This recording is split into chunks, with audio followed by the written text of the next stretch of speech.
తల్లిదండ్రులు పిల్లలకి ఒక ప్రత్యేకమైనటువంటి బౌండరీస్ ఉంచాలండి, హద్దులు ఉండాలండి.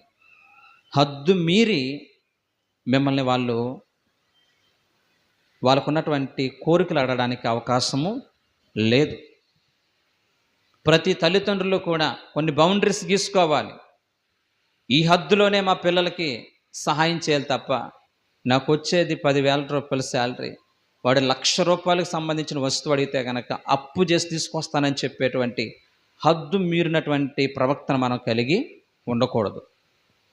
రెండోది, యవన జీవితంలోకి వచ్చిన పిల్లలు స్వతహాగా కొన్ని నిర్ణయాలు తీసుకుంటూ ఉంటారు. స్వతహాగా నిర్ణయాలు తీసుకుంటారు.